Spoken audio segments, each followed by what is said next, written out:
Good evening and welcome back to another episode of The Longing, where today we are going to be continuing to read the Iliad by Homer. Oops, I accidentally cancelled the dialogue box. So, let's get going.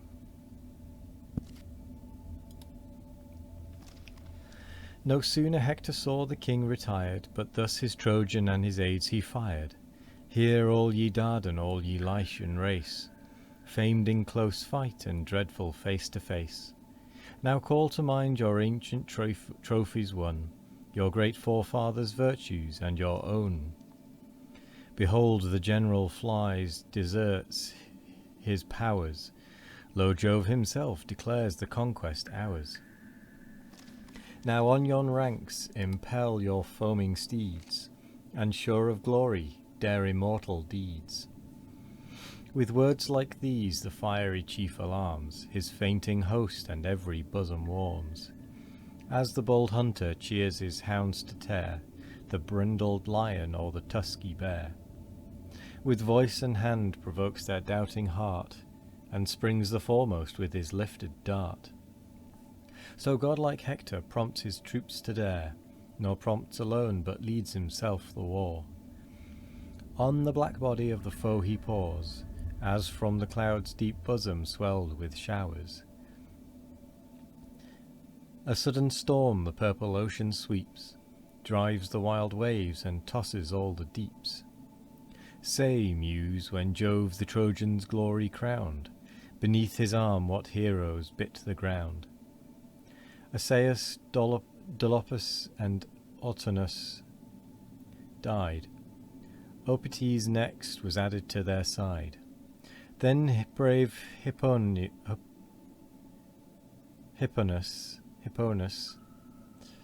famed in many a fight, Opheltius Orus sunk to endless night. Ximinus, Agalus, all chiefs of name, the rest were vulgar deaths unknown to fame. As when a western whirlwind charged with storms dispels the gathered clouds that Notus forms, the gust continued violent and strong, rolls sable clouds in heaps on heaps along. Now to the skies the foaming billow rears, now breaks the surge and wide the bottom bears. Thus raging Hector with resistless hands o'erturns, confounds, and scatters all their bands. Now the last ruin the whole host appalls, now Greece had trembled in her wooden walls. But wise Ulysses called Tydides forth, his soul rekindled, and awaked his worth. And stand we deedless, O eternal shame, till Hector's arm involve the ships in flame? Haste, let us join and combat side by side. The warrior thus, and thus the friend replied. No martial toil I shun, no danger fear. Let Hector come, I wait his fury here. But Jove with conquest crowns the Trojan train, and Jove our foe all human force is vain. He sighed, but sighing raised his vengeful steel, and from his car the proud Thymbraeus fell.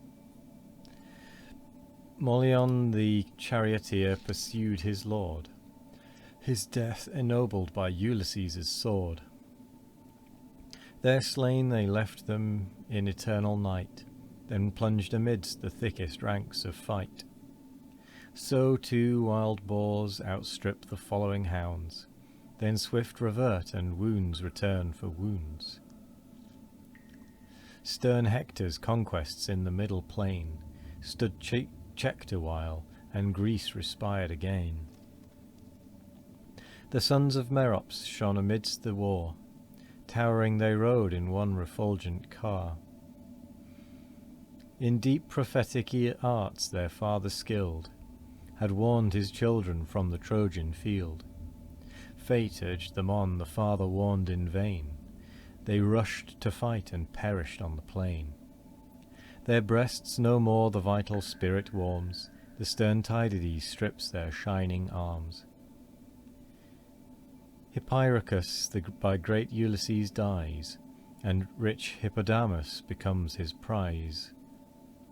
Great Jove from Ide with slaughter fills his sight, and level hangs the doubtful scale of fight.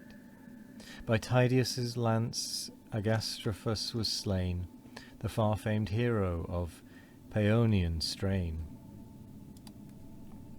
Winged with his fears on foot he strove to fly, his steeds too distant and the foe too nigh.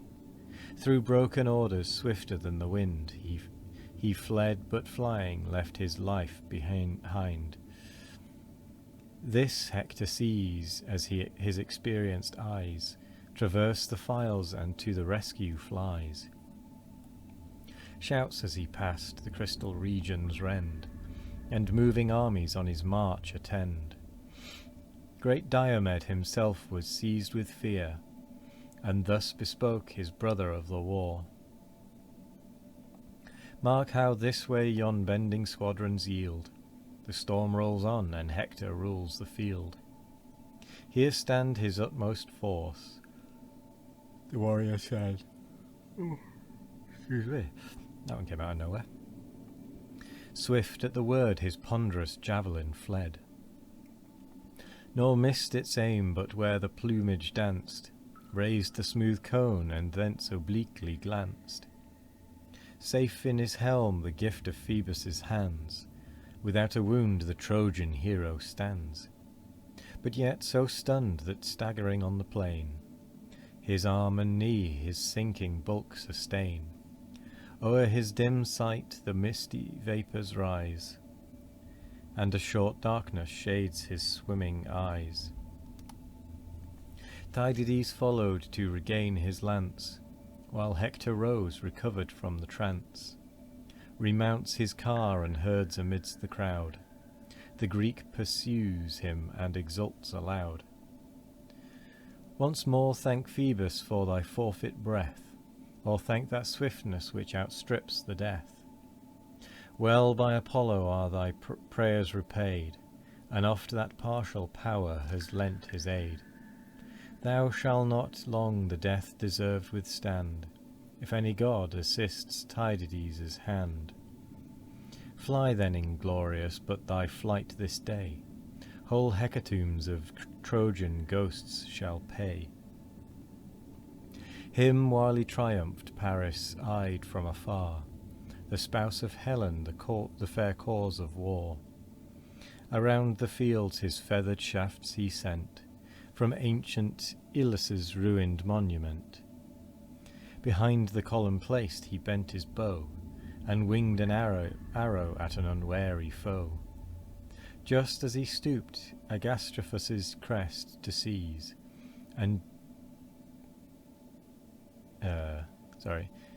just as he stooped Agastrophus' crest to seize and drew the corselet from his breast. The bowstring twanged, nor flew the shaft in vain, but pierced his foot and nailed it to the plain. The laughing Trojan with a joyful spring leaps from his ambush and insults the king. He bleeds, he cries, some god has sped my dart. Would the same god had fixed it in his heart. So Troy, relieved from that wide-wasting hand, should breathe from slaughter and in combat stand.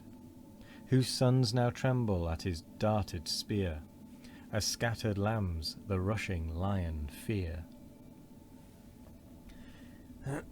Excuse me.